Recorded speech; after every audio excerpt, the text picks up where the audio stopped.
Hi, I'm Linda, aka Hen In A Hat, and you're listening to Warm Blanket.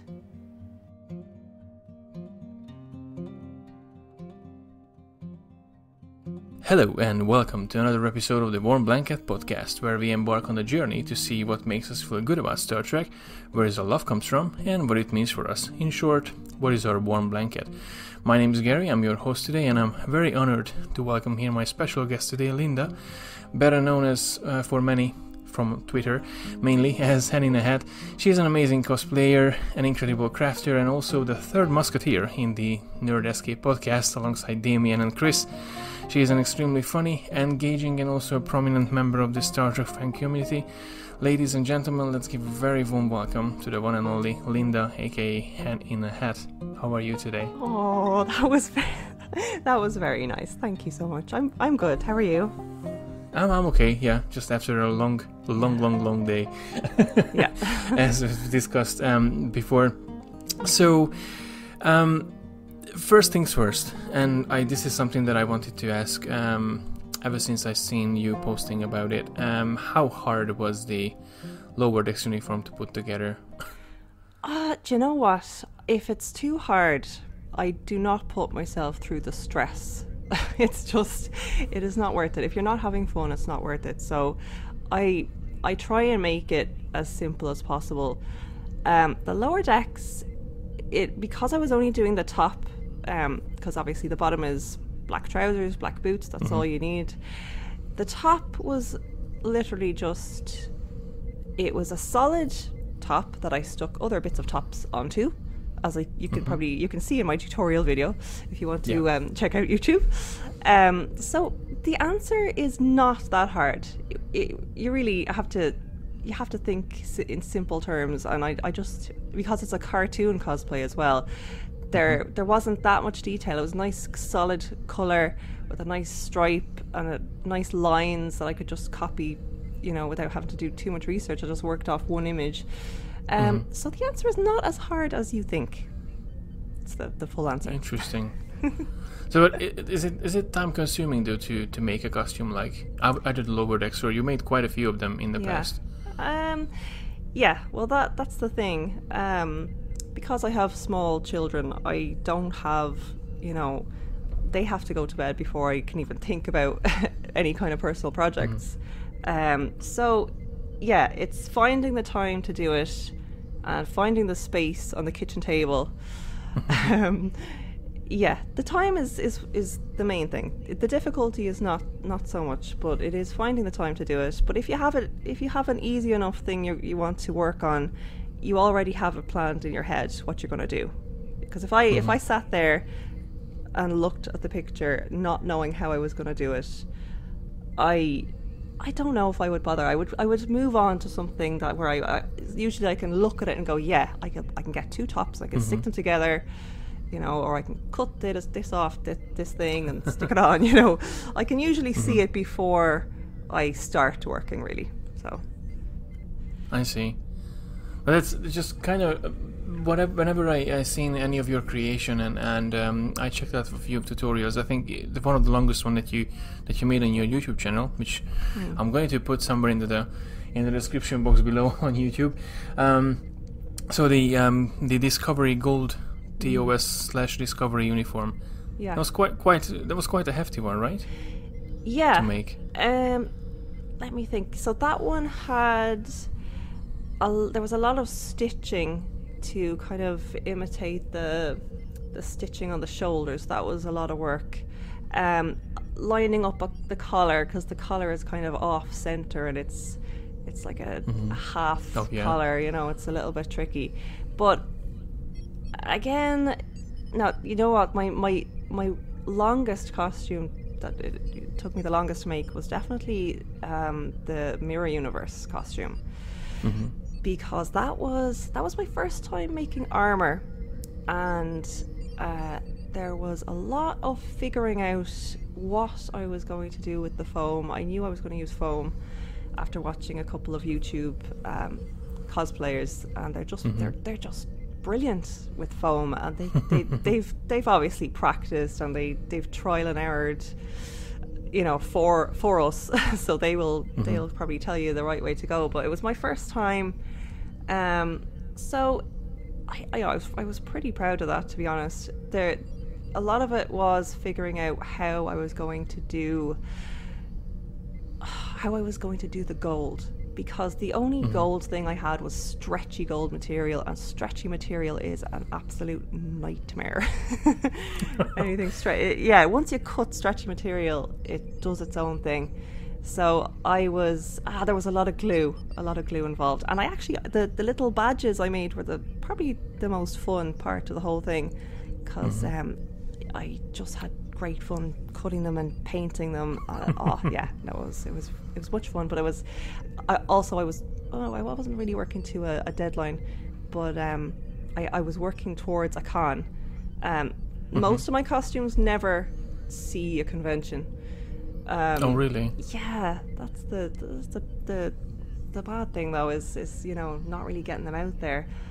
But that one, I was heading to DST in Birmingham, so I knew I had to do a proper job. But yeah, it was totally worth it. That was my favorite costume. And you have quite a few. I mean, I know I've seen it in your Ko-fi page, and obviously over the years you've been posting quite a few cosplay uniforms, not just Star Trek, but from Buffy the Vampire Slayer and I think X-Men as well. Yeah. So you have quite a collection. So you never really use them in conventions though. A lot of them, I would like, one or two are from Halloween, one or two are from conventions. But lately, it's really in the last year or two that I've just been making them kind of as a portfolio, or also kind of as a stockpile. If I ever manage to get over to London or wherever the next convention is going to be, I will. Las Vegas. Hopefully someday. At least I'll have a good supply for costume changes. It is stressful to go around a convention knowing that you're going to change costume in the middle of the day. So I don't know if I would do that, but at least I would have a choice. Yes. The conventions are stressful enough to get around, trying to see people and visit people and go to talks and everything. So the costume is kind of an added stress, but if you put it on in the morning and take it off when you go to bed, then it's not much to really think about. But true. Unless you have all that foam that I had on my Detmer costume, because throughout the day I was kind of shedding bits of armor throughout the NEC and all through the grounds. But I really did get a good wear out of it. It's not like my current costumes that I've only worn and taken a picture of. But at least, I did get a proper weekend out of it. Oh, bless. Sometimes it does remind me of the time when my mom used to make my Star Trek costume, bless her. When I got into Star Trek, after like a few years, because she's a tailor, and she made a plain simple tailor. So she made a couple of uniform for me from fleece. You can imagine that was quite hot in certain temperatures, but it was fun, and I really loved the whole idea of making your own uniform, and bless her, she did a fantastic job, and I was always keep nagging her to do more and more. But uniforms are fun. I think, and I really love your work. It's fantastic, and I think Lower Decks uniform is your uniform is much better than I've seen anywhere else. Really. Thank you. No, it's awesome. And on that note, going back a little bit, how did you get into Star Trek? Well, I blame my older sister. You have to blame her. Oh yes, she's to blame Bless for her. all this craziness. She's 10 years older than me. So growing up, she was the cool sister, wanted to be like her, obviously, wanted to hang out with her, but I was too young to go out with her or, do what she was doing. But when she was at home, she had The Next Generation on, and myself and my younger brother would just kind of huddle into the armchair with her and watch it. So that's where it started. It was kind of the three of us. It was our thing. It was really, really a big thing, and I just stuck with it and stuck with every series. She mightn't have been able to catch up with the later series, but I stuck with it, and that's how it all started, really. Yeah. So it was when TNG was on. I think it must have been on Sky One at the time. It was the early 90s. So I just have these memories of being squished up in an armchair, and I think what it was, my most enduring memory now is probably All Good Things, and just my mum coming into the room and telling us to go to bed or something, and we're like, no Mum, no, you don't understand. No, we have to stay up, we have to watch this, and being quite sad. And that's always stuck with me. Oh, and ever since you never looked back. Yeah. So that's interesting. So basically you started with TNG back in the days. So and after watching all these shows and series, I know it's kind of a typical question to ask from anyone in a convention or in a normal conversation. Which one is your favorite Star Trek show then? It would probably always be TNG, just because that was my Trek, and we were like, at the age we were at, we were completely obsessed with it. Myself and my brother, anyway, he was 2 years younger, so we would just recite scenes from it and do our impressions of everyone, and every day had a Star Trek quote in it. I do love DS9. I did not love DS9 when it was on TV. We would kind of go, ugh, another one about negotiations or profits, or the Bajorans. we were more in the mood for something more exciting, and at that age. But I have grown to really appreciate it as an adult. It is a completely different experience to watch Star Trek as an adult. I think when you're a kid, you're just a lot of the stuff kind of bypasses you. Even as a teenager, you mightn't fully, understand or fully appreciate what's going on. And Voyager, I absolutely loved Voyager as well. Janeway is my favourite captain. I don't know if I would say she's the best captain, but she's definitely my favourite. And then of course Enterprise. Oh my goodness, when Enterprise was announced, absolutely lost it. Star Trek is back. I can't believe Star Trek. Yeah, I was so happy. I don't think my brother was too into it anymore. I know he was interested now. He was definitely interested, but I turned into the fanatic in the family. I'll always go back to TNG. It's funny you mentioned that your brother and sister was more into it at the beginning. With me, I remember I was the black sheep at home. Literally the black sheep, because none of my other brothers watched Star Trek ever. They always I was like, oh, you're watching this stupid show again? Why are you doing this for yourself? It's like, what, don't you want to watch something else? And I was like, but I don't like it. It's like, why don't you sit an episode?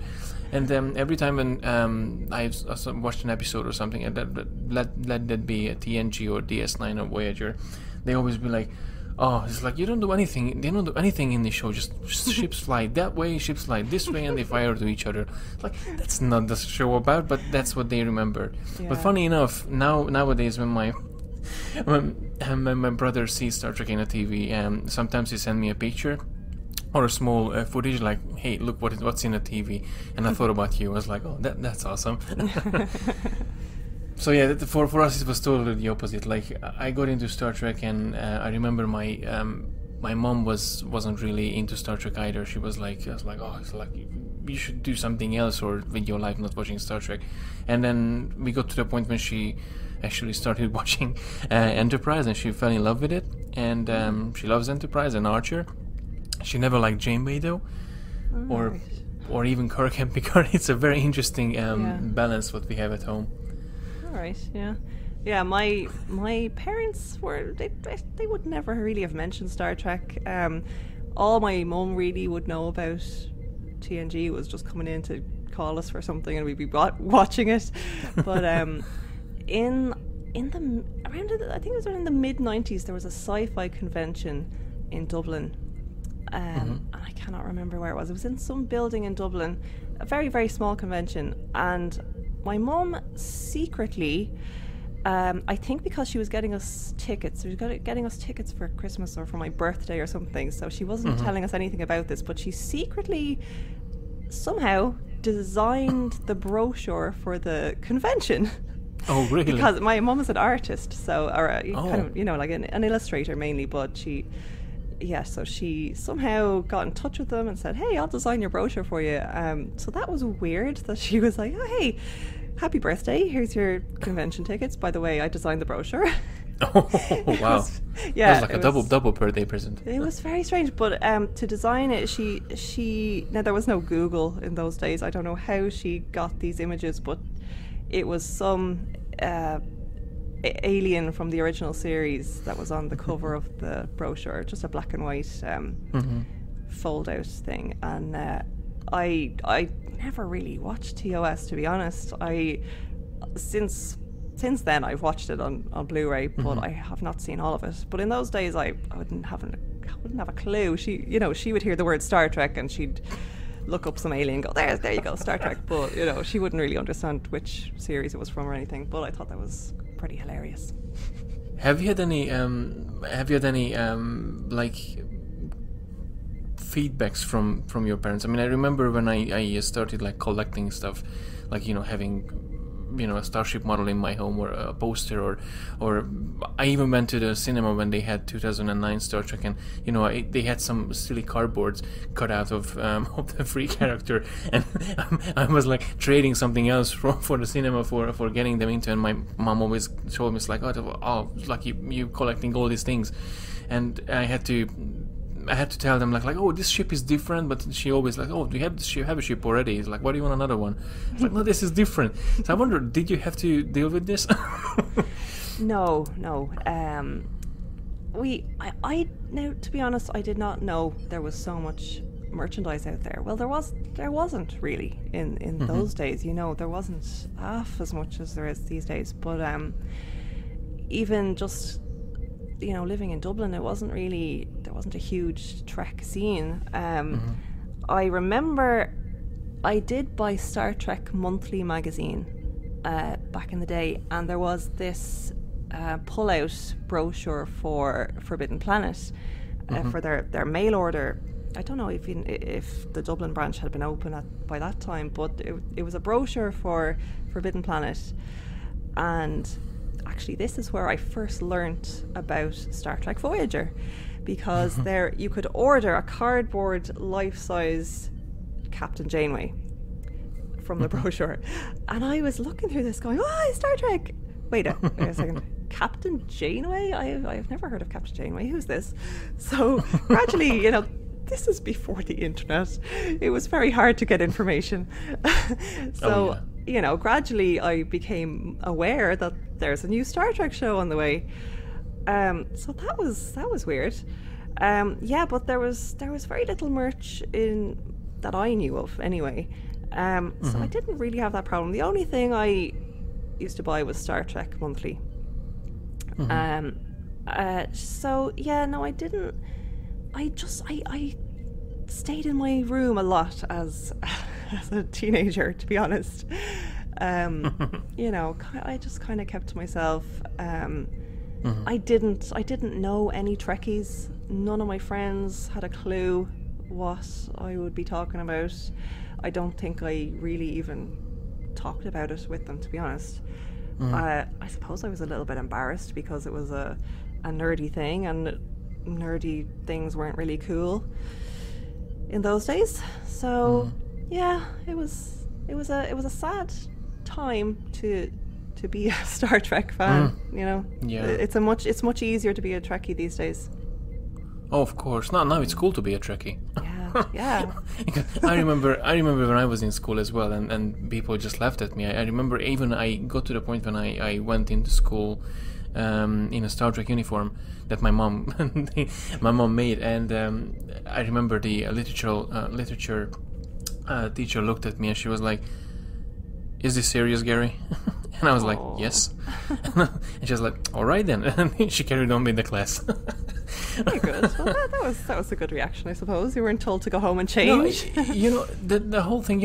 I'm pretty sure you remember Trekkies, the Dennis Crosby documentary from I think '97 or even older, and Barbara Adams was the person who said, and she was one of the participants on this movie, and she was saying that, you know what, I'm just wearing this uniform because I believe in it, and it's the same as wearing a basketball uniform or a football uniform, like a football shirt. Like, why a Star Trek shirt makes people ridiculous, and it's funny that statement basically stuck with me, and I was like, okay, you know what, I could wear anything. I could wear Chicago Bulls, or I don't know.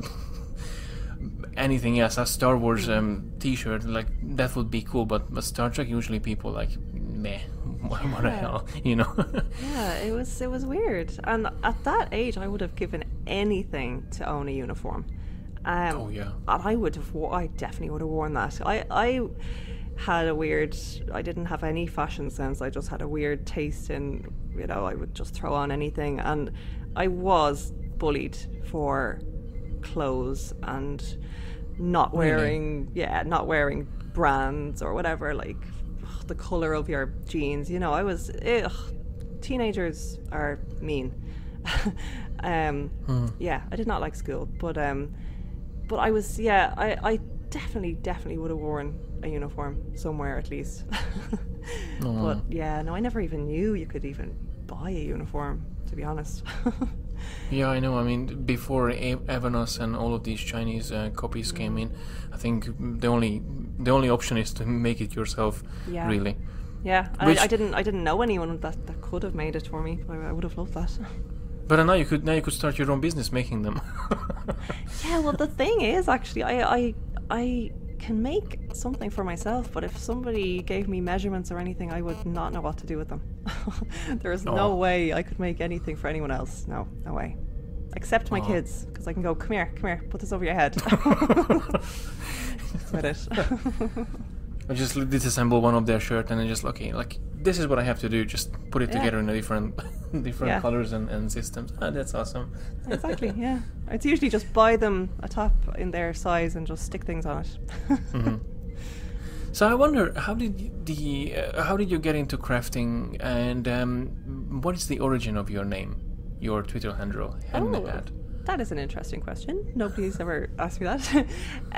Well, crafting, I've always really been an arty person. I've always made things and tried to draw things. I've always been like that. Crochet, I started crocheting before I had my first baby. I was making them a little, the cliche baby blanket, learned how to crochet, and from there I thought, it'd be cool to make them a little hat. And the first hat I ever made was a little Raphael hat with the mask and everything and the eyes, and I just loved it. And I thought, God, this looks really good. I'll make another one, make another one.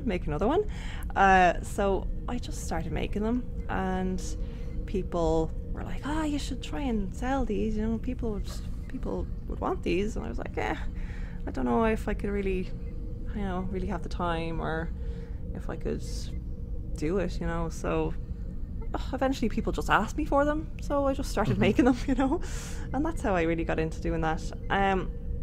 My Twitter handle is, I set up Twitter initially for my hats to kind of try and have a hat business, which didn't really pan out, but Hen In A Hat is from a Dr. Seuss book. Dr. Seuss's ABC, I think, is that one. And it's just one of the lines, Hen in a Hat, hooray, hooray. So I knew it was going to be from that book because we love that book. Oh, nice. And there's a lot of little quirky phrases in it. So Hen In A Hat just stuck out because of the hat, and I just stuck with that. And now I'm a cosplayer with a weird handle that has nothing to do with cosplay or Star Trek.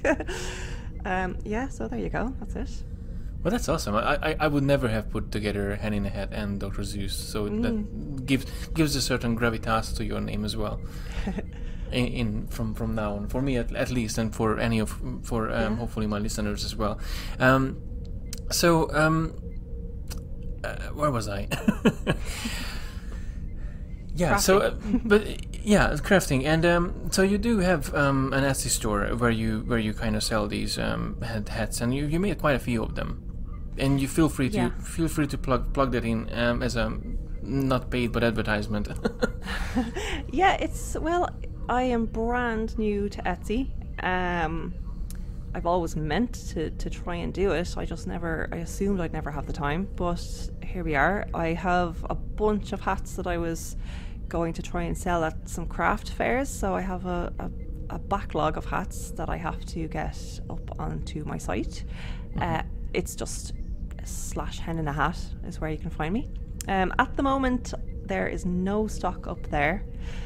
I set up my page the other day and I put up my crochet Discovery, my crochet Defiant, and my crochet Baby Yoda, and they all vanished within hours. Wow. So I don't even plan on making them really. I had them and I thought, well, these are just sitting around. I need to sell these, I need to get rid of these. People will want these. I need to start getting rid of this big pile of stuff, So they have vanished. I have a backlog of hats that I'm going to throw up there, and some might be of interest to somebody. But I'm always open to requests as well. So anyone who listens to this podcast, please get in touch with Linda at Hen In A Hat in Twitter and in Etsy, and get those hats. She's awesome. Oh, thank you. And a lot of people do request certain starships. The Defiant and the Discovery, I picked those on purpose because they are flat. They're reasonably flat. They don't have a neck on them, so I don't know how to get crochet to stand up. It's a floppy art form, so the flatter the better. Were you ever gonna experiment with something like the Connie Enterprise or the Enterprise D or? Yeah, it's just figuring out how to make the neck stand up. If I got some kind of wire in there, I just don't like the idea of putting wire into something that's supposed to be soft. I will have to research that. I have a feeling there is a way. I am going to look up some tutorials on YouTube and figure it out, and hopefully start making those, because people want those. No, look forward to it when it comes out. So a little bit back on the professional side, you have got involved with the two other Irish lad, Damien and Chris at the Nerd Escape podcast. How did that happen? If you just give us a bit of a detail in the scenes. Chris and Damien are probably gonna hate me for this, but hopefully not. They're sound lads. They're brilliant lads. I met Chris and Damien through they set up a Discovery fan page on Facebook, and I joined that page, and I was a regular commenter, and it was really, really nice little page, and they contacted me one day and said, would you be a mod? So I was like, okay, how hard can it be? And then eventually they made me an admin, and we are still in a group of people that we all kind of met up doing that, and we're all really good friends, and we all chat quite regularly, and that is how I met them. Then we've hung out at various Comic Cons. We went to Dublin Comic Con, and we went to DST, and me and Chris, it's easier for me to meet Chris because he's in Dublin. Damien is on the other side of the country, so it's I now live in the middle, which is kind of handier, but when I was in Dublin I did meet up with Chris a couple of times, so that's how we became friends. And they just asked me to, I think I was on the Nerd Escape once or twice with a bunch of us from the Discovery page, and they just asked me to do a couple more, and then they just said, will you... Actually, I don't even know if they asked me to be on it full time, but I kind of am. So it just happened. It just kind of happened. But they're lovely lads. Lovely lads. No, they are. They're fantastic, and I had good time with them as well, individually and together as well. And I'm glad that you became the third musketeer, as I referred to earlier. So there's a segment in this podcast. If you listen to this, you probably know what's coming. Do your chat, the Captain Kirk impression game. However, I'm going to test you, because you did mention at the beginning that you have been doing some Next Generation impressions back in the day. So I'm just wondering if you could revisit one of those impressions. Anyone, and then I'll try to find out who you impersonate. Okay. Mr. Wolf, torpedoes. What was it, Deanna Troi? No, that wasn't Deanna Troi. No, I've done a Deanna Troi impression already on Twitter. Oh, really? Yeah, you'll have to go and find it. I'm not posting it for you. Well, that's awesome. But that was on the spot. That was mean. And that was the best William Shatner / Captain Picard I ever heard. No, that was fun. So how many of the impressions did you do? And I guess your brother and sister joined in as well. Oh God, it just happens. If we're talking about somebody, we'll just come out with a Worf. I am not a merry man. Like our voices are good, our accents not so good, but yeah, it just comes out.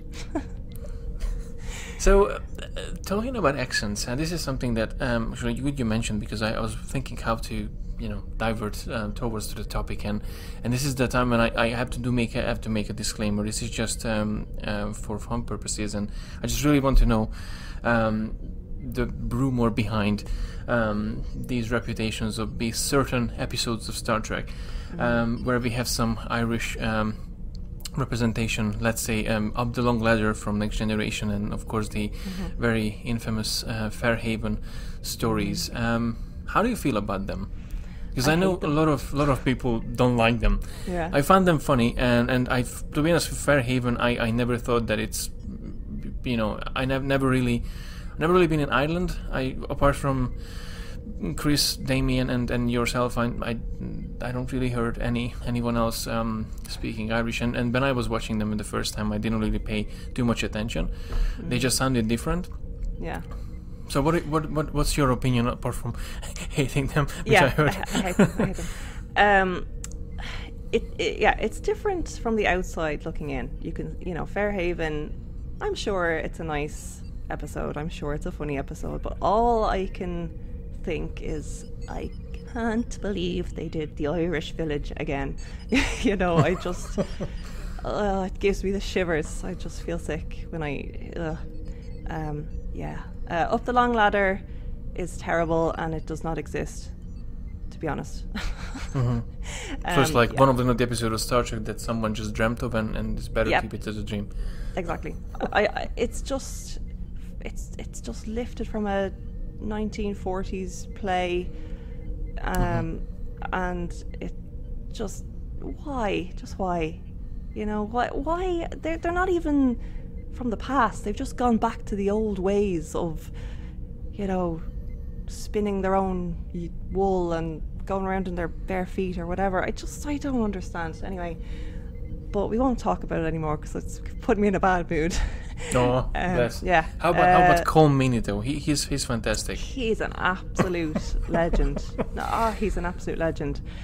There was a petition to put up a statue of him in Dublin, and really, I fully support that. Yeah. People were talking about put up a statue of Chief O'Brien, but he has so much more than just Star Trek in his career. He's amazing in everything. He's brilliant in everything. I love him in, there's a film called Intermission. you should watch that. He's just hilarious and brilliant, and he's obviously known for the Roddy Doyle films as well, The Commitments and The Snapper and the Van, those kind of movies. But there's so much more to Colin Meaney than just Chief O'Brien, even though Chief O'Brien is just, he's the best. He takes no crap from anybody, and I just love that he has his sleeves rolled up, he rolls up his sleeves like a proper engineer and climbs in under the desk. Yeah, no, he's something to be proud of as an Irish person, definitely. I don't know if you want to discuss any more Irish no, I don't want to incidents. upset anyone.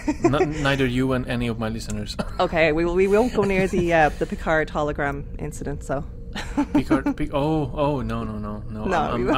I'm sure even some Scottish people could tell something about the Scottish lad in those holograms. Yeah. The Picard holograms. I mean, I can't speak for any other nationalities, but yeah, when I heard it at first, I just face palmed. I literally face palmed, and I was like, rubbing my forehead.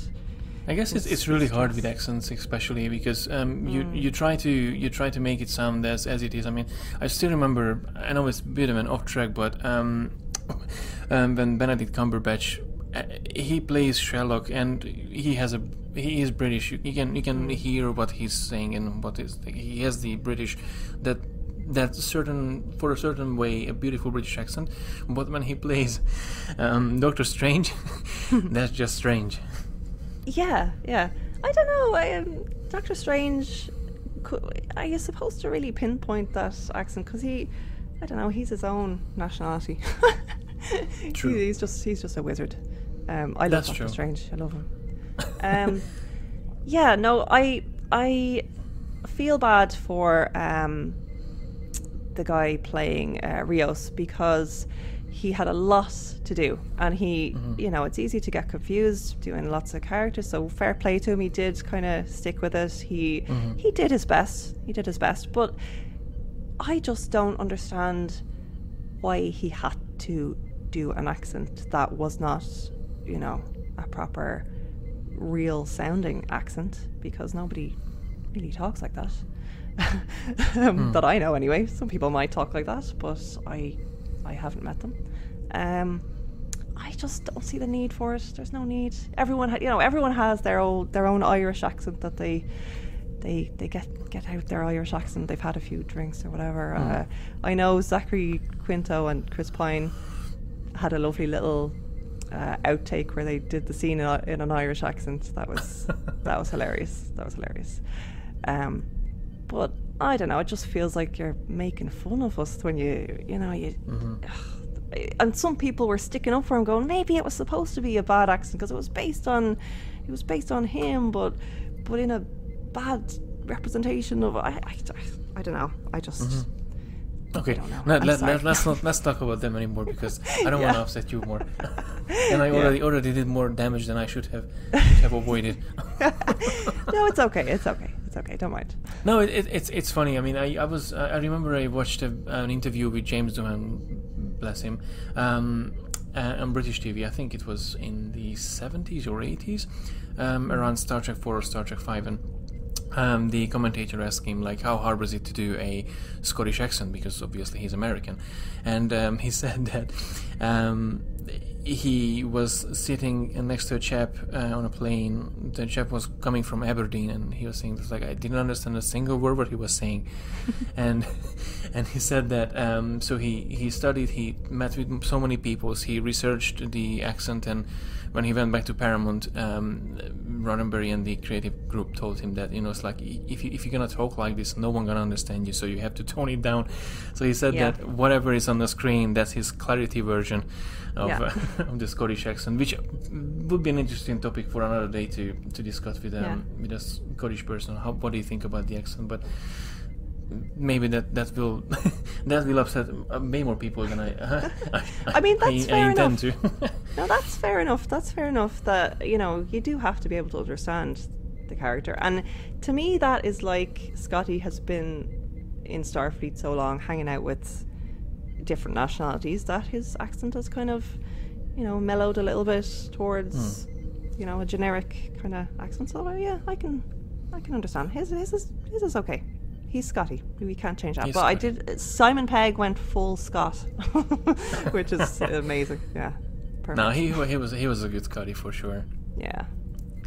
So wonder when someone shouts from the very far Star Trek, and you're doing totally like you're cooking, and you think nothing about Star Trek, but when someone shouts in the other side of the house Star Trek, what is the first thing that comes to your mind? Leave me alone, Gary. Leave me alone. Star Trek. Well, if it depends on who's shouting it. If it's my kid shouting it, I'll be worried about my ships or something. Like what? Actually, it does happen. Really? My kids are eating pasta, right?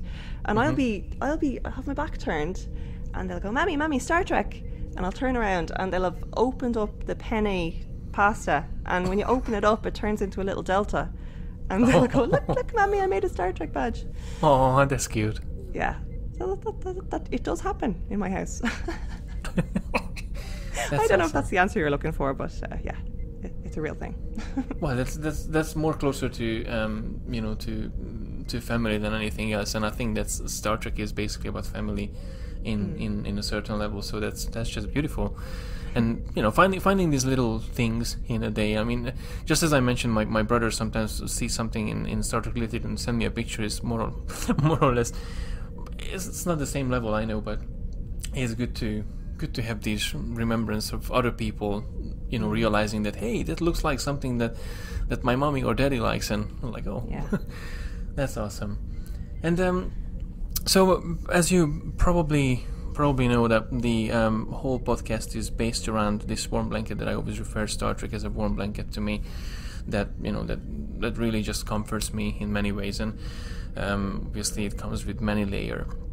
So I wonder what Star Trek as a warm blanket means to you, or what is your warm blanket when you think about Star Trek? Oh, it is just the future that I hope that we can get to. And there are times when it looks like, that is possible. We can get there. Not worry about money or poverty or anything, and then something else will happen, and I go, oh no, that's just a TV show. It's never going to happen. But it is just, especially with TNG. Picard was such an icon of perfection of what the human race can be, and that is what Star Trek is. It's just trying to get there, trying to get to that future where everyone is equal.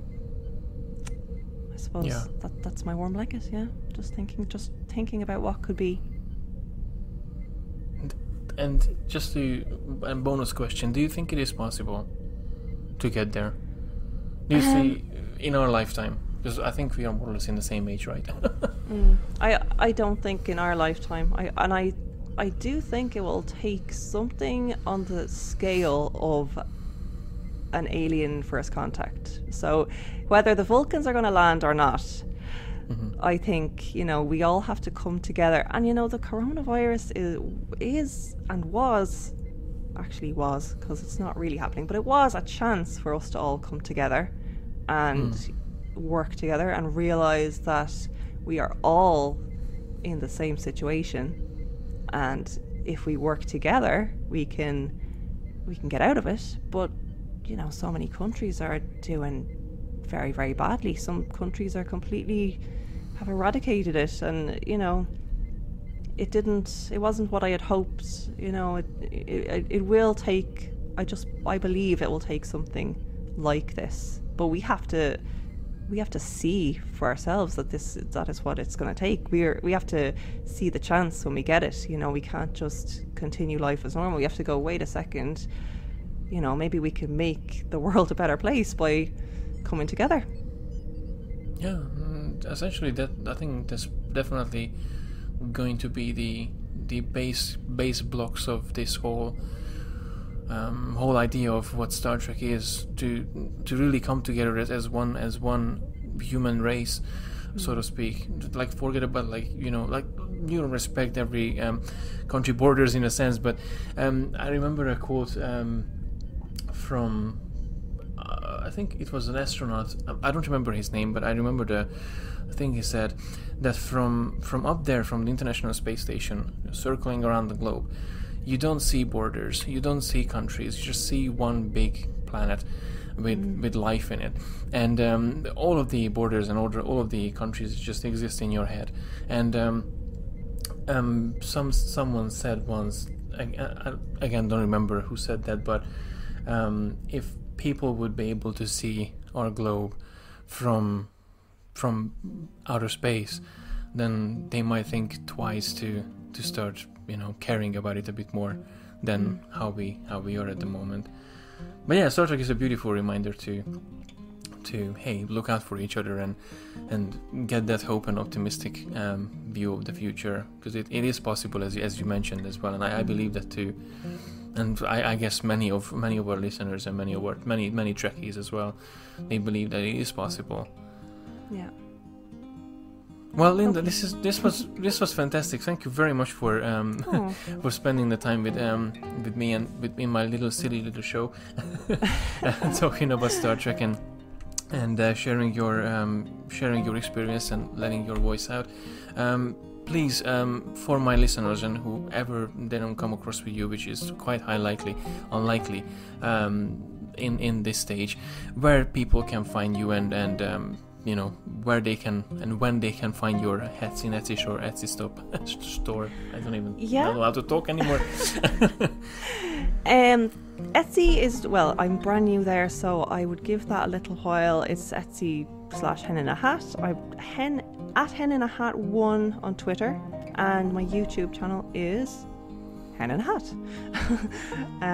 I am on Instagram as well, but I can't not get Instagram to work, so I'm having an issue with that. But yeah, I'm everywhere. Hen In A Hat.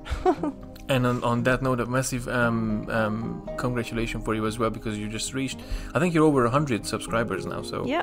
Congratulations on from my end, officially. And I would like, sorry, before I go, I would like to plug the Nerd Escape podcast. We have a new Twitter account, and I think it is escape_nerd, but if you go to my profile, I have a link there. I think I got it right. Yeah, no, absolutely. Nerd Escape podcast as well, guys. Check it out. You can hear and listen to Linda's thoughts as well, along with Damien and Chris, who we all know and love and cherish. And check out Linda's YouTube channel, and everything that she creates is fantastic. So please give her a like, and show your love and talk Star Trek. Yeah, well, talk Trek to me. Talk Trek. Talk nerdy to me. Well, again, thank you very much, Linda, to be in the show. It was absolutely fun to talk to you. Thank you again for all the listeners to listening to another episode of the Warm Blanket podcast. And until next time, live long and prosper. And that was it for this episode. I really hope that you enjoyed it, and rest assured, new episodes will be coming out every week, where we sit down with a Trekkie to find out what makes us feel good about Star Trek and to discover what is our warm blanket made of. If you really enjoy listening to this podcast, please leave a review on your favorite podcasting app. It would really mean a lot to me. To find out more about this audio adventure, please visit TREKKERPRISE.com/podcast, where you can also listen to the previous episodes. Thank you again for listening to yet another episode of the Warm Blanket podcast, and I'll see you in the next episode. Live long and prosper.